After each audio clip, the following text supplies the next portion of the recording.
Donc, bonjour mes frères et sœurs, et ce matin, nous allons voir la grande événement de la résurrection. Comme on a vu hier que sa mort et sa mise dans le sépulcre devaient être confirmées afin qu'on soit bien sûr que la justice de Dieu avait été satisfaite par la mort de son Fils Jésus. Il devait mourir physiquement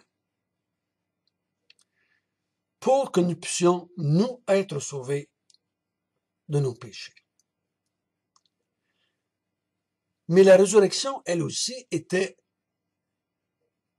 un événement primordial et un événement qui devait venir confirmer que la justice de Dieu avait été satisfaite par la mort du juste, par la mort du roi juste, par la mort de son Fils unique, par la mort de cet être humain à 100%, mais qu'on a vu ensemble, qui était aussi le Fils de Dieu, qui était Dieu. Les deux étaient là, et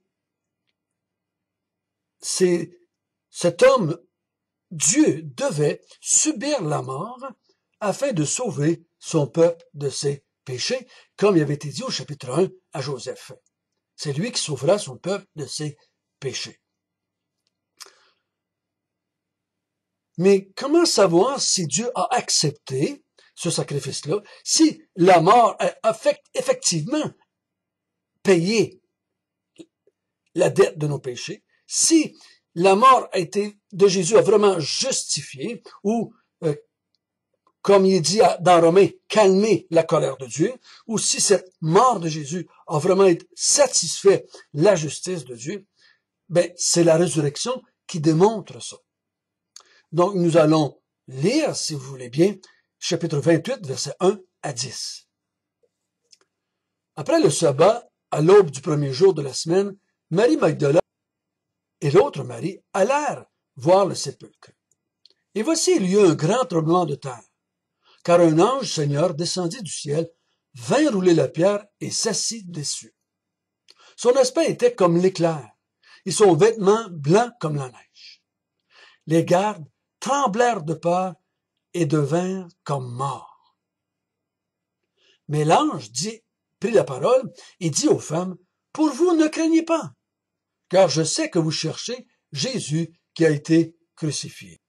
Il n'est point ici. Il est ressuscité, comme il l'avait dit.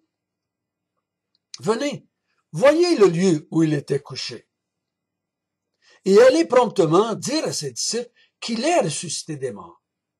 Et voici, il vous précède en Galilée. C'est là que vous le verrez.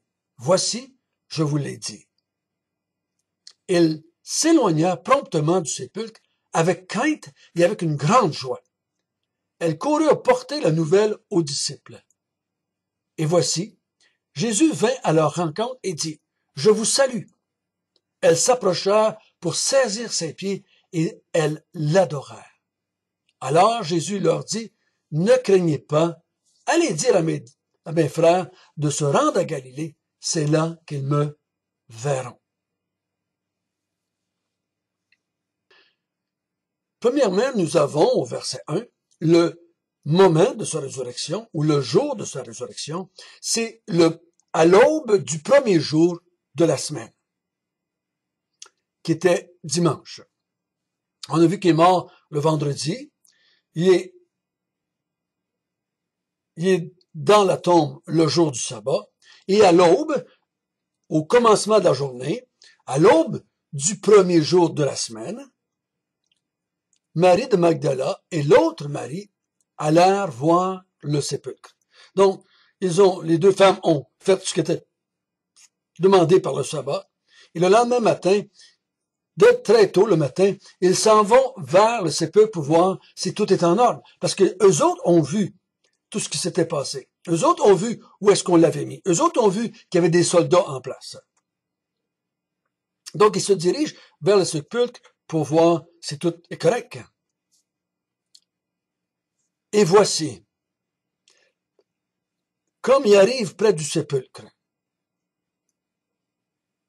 il y a un grand tremblement de terre encore une fois.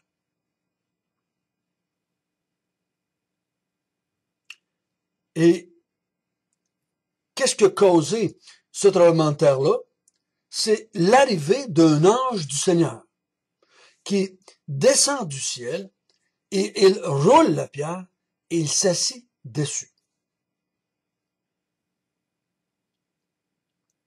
Comme je me connais, je suis pas ben brave le matin ou à noirceur ou à l'aube quand c'est tout un peu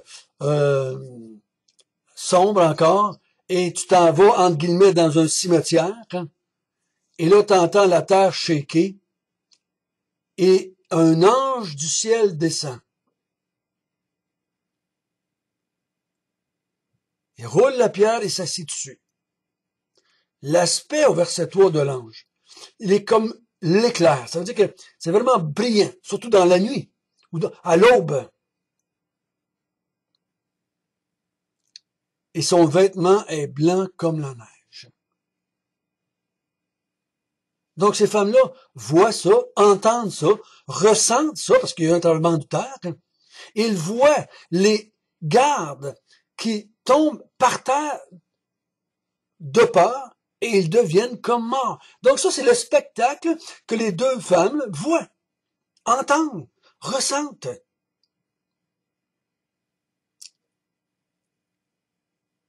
Je comprends que l'ange est obligé de leur dire, ne craignez pas.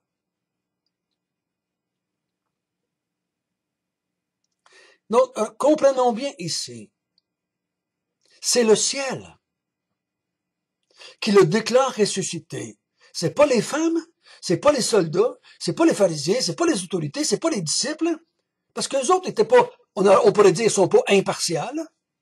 On va voir tout à l'heure que les soldats vont dire qu'il n'est pas, qu'il est ressuscité, mais qu'ils vont compter des mentir à son sujet. Donc, ils ne sont pas impartials. Mais les disciples sont pas impartials non plus. On pourrait dire, ah ouais, c'est ces disciples qui disent ça. Mais ici, c'est un ange de Dieu. Un ange du Seigneur qui est descendu du ciel. Donc, c'est le ciel qui envoie un messager. Vous savez que le mot ange veut dire messager. Et il déclare Jésus vivant. Parce qu'il dit au verset 5 aux femmes, pour vous, ne craignez pas. Car je sais que vous cherchez Jésus qui a été crucifié. Il n'est point ici, il est ressuscité. Et il le répète au verset 7, dites à ses disciples qu'il est ressuscité des morts. Donc, le ciel déclare, un ange de Dieu déclare que le Fils de Dieu est bel et bien ressuscité. Ça devrait nous suffire. Peu importe ce que les hommes disent, peu importe ce que la science dit, peu importe ce que les soldats disent, peu importe ce que les autorités disent, peu importe ce que les disciples disent. L'ange de Dieu amène un message de la part de Dieu. À moins que le verset 2, quand il dit un ange du Seigneur, le mot Seigneur pourrait peut-être vouloir dire Jésus lui-même. Mais j'irais plutôt dans la direction de Dieu. Donc, c'est vraiment important qu'on réalise que c'est l'ange qui déclare Jésus ressuscité. Et le message qu'il donne aux femmes, au verset 6, venez, regardez dans le sépulcre, je crois qu'ils l'ont fait, ils sont allés proches, ils ont regardé à l'intérieur et avaient pu de corps. Il était vide le sépulcre. Donc ils constatent de leurs propres yeux que Jésus n'est plus là. Et il y a un message pour les disciples, il dit, allez dire à ses disciples qu'il va s'en aller en Galilée et c'est là qu'ils vont le voir. Parce qu'à la fin du chapitre 28, on va les voir Jésus apparaître à ses disciples en grand nombre et c'est en Galilée que ça se passe. Donc, il leur dit, allez dire aux disciples que Jésus va les voir en Galilée.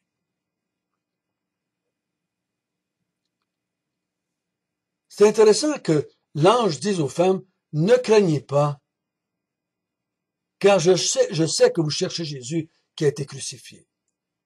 Si vous ne cherchez pas Jésus qui a été crucifié, il dit, vous pourriez craindre comme les soldats qu'il y a là. Mais n'ayez pas peur. Le message que j'ai, c'est un message positif, c'est un message de libération. Le Fils de Dieu est bien ressuscité comme il l'avait dit. Comme il l'avait dit. Il l'avait prédit qu'il ressuscitait le troisième jour. Et pendant qu'ils s'en vont en courant vers les disciples pour leur donner le message de l'ange, ils sont remplis de crainte. Oui, à cause de l'événement qu'ils ont vu, mais ils sont remplis de joie aussi, parce qu'ils ont bien vu que le tombeau était vide, et ils savent bien que c'est un phénomène de divin, un phénomène de Dieu, que l'ange est venu, et ils croient au message qu'ils ont reçu. Jésus est bel et bien ressuscité, comme il avait dit. Donc, sont dans la crainte à cause de l'événement, mais sont dans la joie, parce que leur maître, leur Jésus, leur sauveur, leur Seigneur est ressuscité. Et pendant qu'ils s'en vont, ils rencontrent Jésus, ou Jésus vient à leur rencontre, et ils le voient, et ils le reconnaissent, et ils tombent à ses pieds, et ils l'adorent.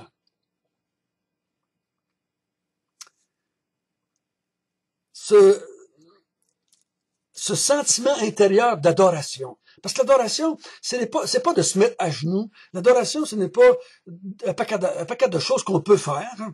L'adoration, c'est ce qui vient à l'intérieur de nous, c'est le sentiment ou la conviction intérieure, pas juste le sentiment, parce que le sentiment est toujours causé par une vérité. On admire, on est en extase, on est émerveillé devant la personne de Jésus. Et il le voit, il est bien là, il est ressuscité. Et il l'adore. Il l'adore. C'est vraiment Dieu. C'est vraiment Dieu. Je crois que ces femmes-là saisissent à ce moment-là certaines vérités. Je suis pas sûr qu'ils sont prêts à dire c'est Dieu fait chair, puis c'est la Trinité, tout ça. Non, non, non. Mais ils sont tellement émerveillés devant cet homme qu'ils ont connu pendant 3 ans, qu'il était vraiment mort, qu'ils l'ont vu mettre au sépulcre, ils le voient vivant, puis ils sont tous émerveillés de cela. Et ils adorent cet être-là qu'ils ont devant eux. Ils le touchent. Ils ont vu que c'était vide. L'ange a dit qu'il était ressuscité. Et maintenant, eux, ils le voient de leurs propres yeux et ils le touchent de leurs propres mains. Ils saisissent ses pieds et ils l'adorent. Donc, les yeux, le toucher, les oreilles, tout l'être humain est impliqué dans le fait qu'il est vraiment là. Nous l'avons vu, nous l'avons touché, nous l'avons entendu parler, et parce que tout est vrai. Tout est vraiment vrai. C'est pas une illusion, c'est pas une apparition, c'est vraiment un corps de matière qui est là devant eux. Pendant qu'ils s'en vont, au verset 11, les disciples, les soldats, eux autres vont faire quelque chose pendant ce temps-là, et nous allons le lire si vous voulez bien. Pendant qu'elles étaient en chemin, quelques hommes de la garde entrèrent dans la ville et annoncèrent aux principaux sacrificateurs tout ce qui était arrivé. Ceux-ci, après s'être assemblés avec les anciens et avoir tenu conseil, donnèrent aux soldats une forte somme d'argent en disant « Dites, ces disciples sont venus de nous les dérober pendant que nous dormions. Et si le gouverneur l'apprend, nous l'apaiserons et nous nous tirerons de peine. » Les soldats prirent l'argent et suivirent les instructions qui leur furent données. Et ce bruit s'est répandu parmi les Juifs jusqu'à ce jour.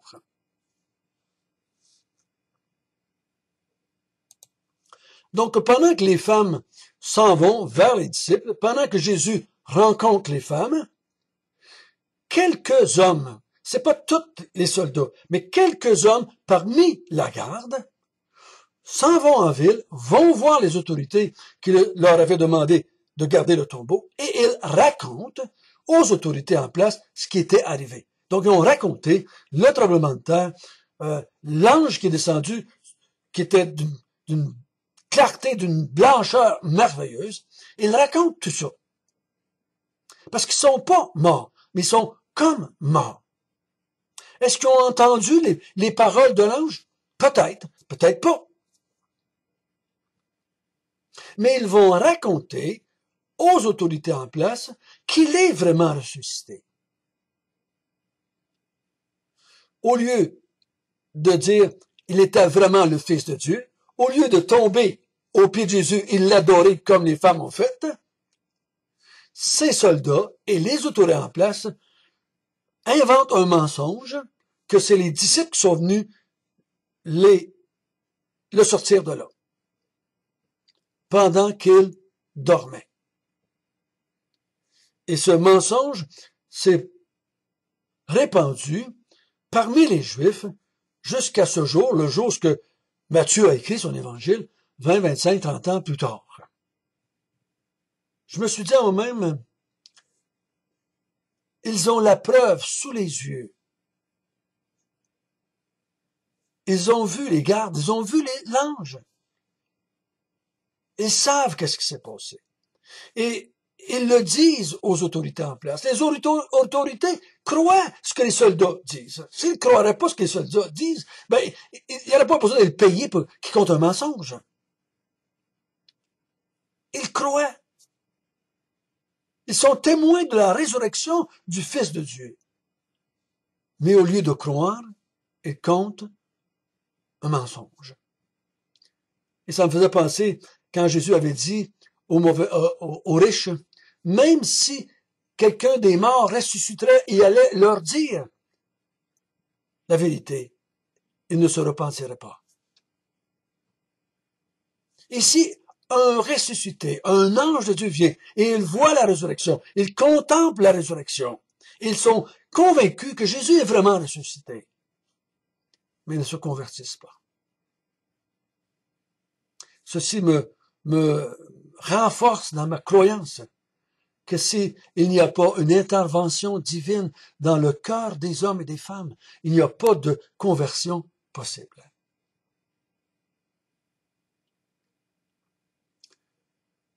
Les autorités en place aiment mieux leur pouvoir que Jésus.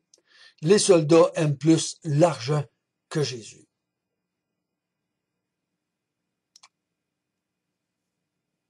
Mais nous avons la conviction profonde, à cause de ce que nous lisons, que Jésus est vraiment ressuscité.